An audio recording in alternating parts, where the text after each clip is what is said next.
Dear Patriots, before the news starts, please subscribe to our patriotic channel by clicking the subscribe button. Give us a thumbs up to this video. Don't forget to leave your opinion below in the comments section. Share the news on Facebook and Twitter so you friends see it. Thank you. White people are amazing. CNN panel has shocking conversation about all white people. Don Lemon and Marc Lamont Hill devoted an entire segment to making fun of white people who feel that they have been discriminated against. They referenced an NPR poll that concluded that 92% of black people and 55% of white people feel that there is discrimination against their race. A new poll shows that the majority of white Americans believe there's discrimination against their race, said Lemon started to crack up. Hill also made some angry facial expressions. Marc, don't start already. Let me tell about the poll first, started Lemon. White people are amazing. White people are amazing, said Hill angrily, and thus demonstrating that there is clearly some discrimination against white people. We can't get nothing? We can't even get discrimination to ourselves? Said Hill. Look, the problem is oftentimes when you are in a position of privilege and power, when that privilege and power is taken away, even a little bit, what is actually equality feels like oppression to you, it feels like discrimination to you, responded Lemon. White people are not oppressed for being white. White people are not systematically or systemically disenfranchised for being white, said Hill angrily. Why do they feel like they know what everyone is going through? That's the definition of bigoted.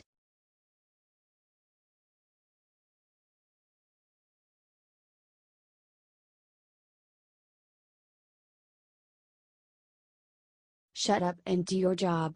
Ted Cruz slams Republicans who spend all their time insulting Trump.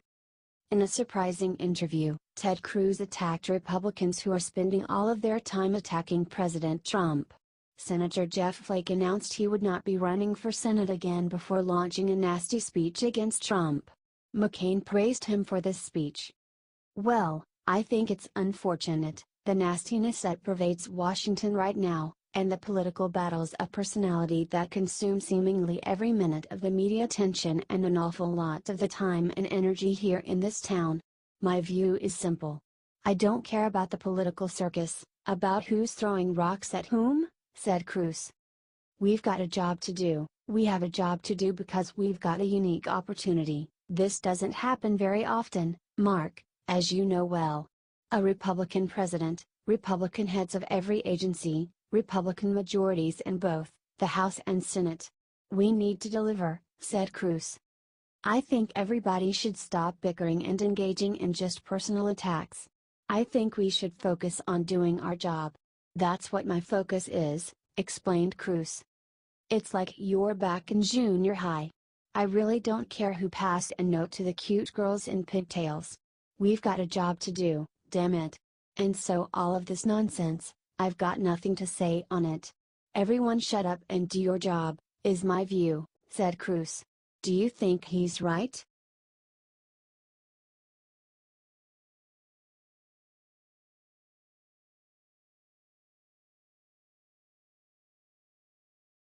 Trump stuns crowd with emotional story about his brother's death.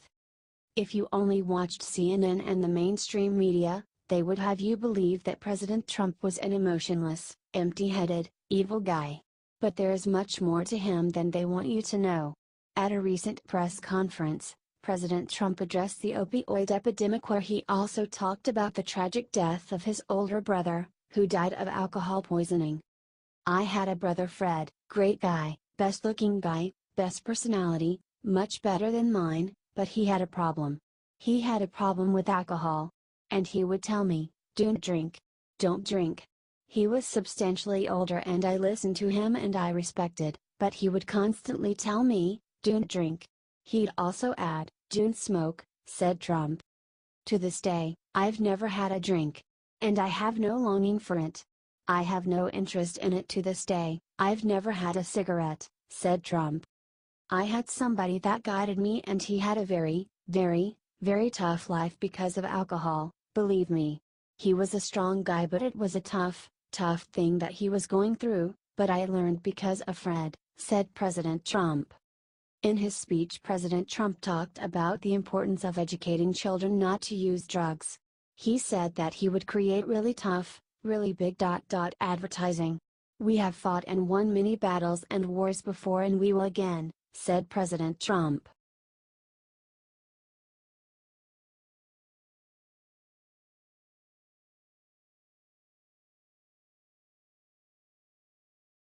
Senator Jeff Flake is asked if he would rather have Hillary as president. His answer speaks volumes. Senator Jeff Flake made a big scene in Congress when he went on an anti-Trump rant. However, he was completely stunned when asked if he would rather Hillary Clinton be president. "Senator, let me test your newfound freedom for a second. I know you disagree with her on just about every major policy issue facing this country. But in terms of protecting our democracy, protecting respect for the office of the presidency and protecting our image abroad, is it possible in your mind to consider that it would have been better if Hillary Clinton had won this election?" asked NBC's Matt Lauer. "We kind of made a Faustian bargain with this president, that we could excuse the behavior and everything simply because we could get some conservative judges or tax cuts," responded Flake. "Would it have been better if she won the election?" asked Lauer again. "Well, I can tell you, no president, Democrat or Republican in recent memory has exhibited the kind of behavior that this president has. And so I am a Republican, I'm a conservative. I would love to have a Republican president, but not at any cost. I didn't vote for this president last November. I didn't vote for President Clinton either. Secretary Clinton either," said Flake. "Second thoughts on that?" asked Lauer. "I can tell you, I'm not happy with the direction we're going," said Flake. Wow.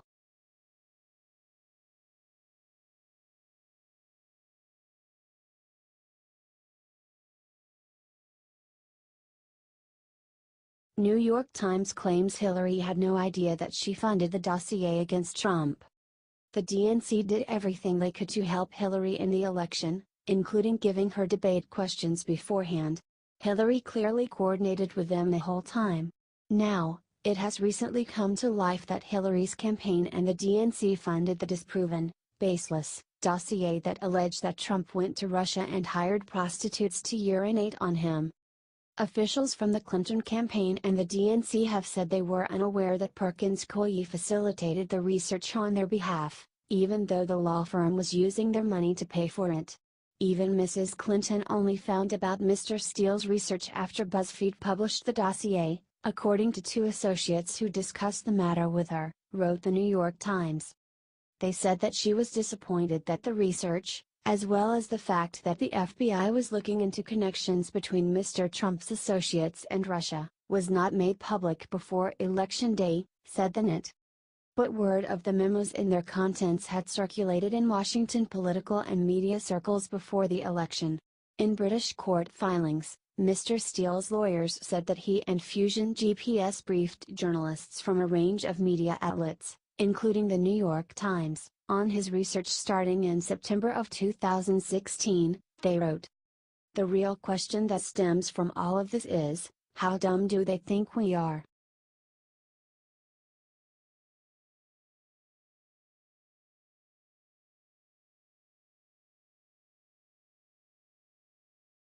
Morning joyful yes Melania for creating anti-bullying campaign love has leaps vi Melania Trump and to midless whole to track children the importance of inclusion and making everyone feel like they have a friend.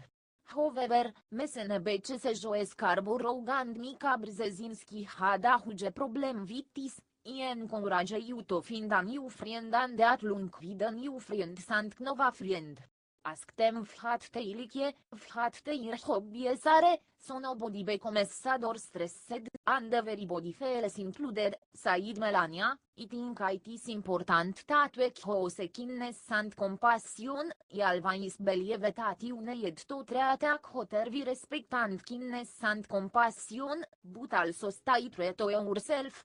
Just listen to your heart, but be yourself, said Melania. So what is Joe and Mika's big problem with this? During the election liberals argued that it is unfair to bring up Bill Clinton while talking about Hillary Clinton because he is not running. But according to them, Melania's message is invalid because of her husband. President Trump has insulted adults and defended himself against adults.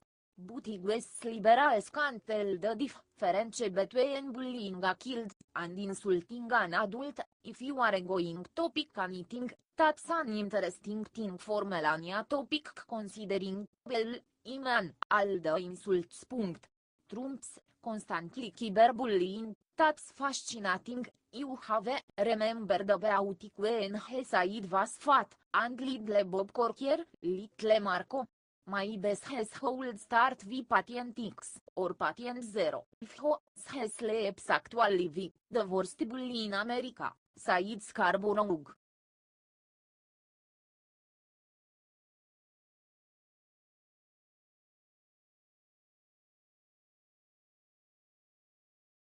Hannity goes all out against Senator Flake with a brutal takedown for his speech against Trump. Senator Jeff Flake made headlines when he announced he would not be running for Senate in 2018, and then for delivering an extremely anti-Trump speech. While John McCain acted like Flake was a hero, Sean Hannity explained why Flake is actually a coward. Here's a simple truth: all three of these guys, Corker, Flake and Senator John McCain, are us. They're inept, they're ineffective, they have completely failed to deliver on the promises they made to their constituents and you the American people for years, said Hannity. These guys have accomplished nothing, and others like Ben Sass, too. And you know what? All they're doing here is standing in the way of enacting an agenda to help move the country forward, what the people voted for last November. And they're trying to be martyrs in the process, said Hannity. You guys want to be martyrs? You go right ahead. Here's my answer to all of you tonight: good riddance, happy trails, don't let the door hit you on the way out of town, said Hannity. Fox's Laura Ingraham hit Flake with some brutal criticism as well. There's one thing we should remember, she said. In listening to what we heard today from Jeff Flake, if you didn't hear his voice, this could be a speech that was delivered by Nancy Pelosi. This could have been a speech that was delivered by Chuck Schumer. Almost everything with the press is focusing on it's not that he's that conscious of the conservative movement. It's the tone, the vitriol, the this, the that. He lost, said Ingram.